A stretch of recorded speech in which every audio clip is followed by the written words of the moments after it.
Hello everyone, आप सबका बहुत बहुत ज़्यादा स्वागत है परीक्षा पथ पर। इजराइल ने सीरिया की राजधानी दमेस्कस की जो उनकी डिफेंस की बिल्डिंग, मतलब जहां पर वहां उनके बड़े बड़े अधिकारी रहते हैं, उस पर कल रात जो है वो अटैक कर दिया था। अब सीरिया पर ये अटैक इजराइल के द्वारा क्यों किया गया है? क्योंकि अभी तो जो देखने को मिल रहा था वो सारी चीज़ें नॉर्मल लग रही थी। सीरिया में तख्ता पलट हो गया था और जो नई सरकार बनी है, नए प्रेसिडेंट जो आए हैं, वो समहाउ अमेरिका के थोड़े से फेवर वाले आए हैं। उसके बाद फिर क्या हो गया?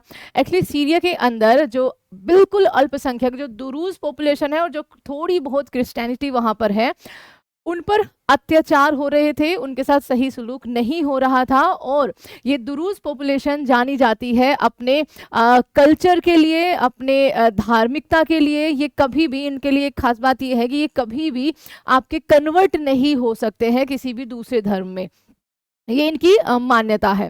तो इसी पॉपुलेशन जो लगभग आपका 2 से 3% है सीरिया की टोटल पॉपुलेशन के, उन पर अत्याचार हो रहे थे। और इजराइल ने ये पहले भी बोला हुआ है कि अगर दुरूज पॉपुलेशन या फिर क्रिश्चियन जो है वहां पर, उन पर कोई भी अटैक या फिर कोई भी उनके साथ जाति करी जाएगी तो इजराइल जो है उनके फेवर में उनकी रक्षा करेगा। तो इस वजह से सीरिया पर अभी ये जो हाल ही के अटैक है ये आपके किए गए हैं। बड़ा भयानक अटैक था।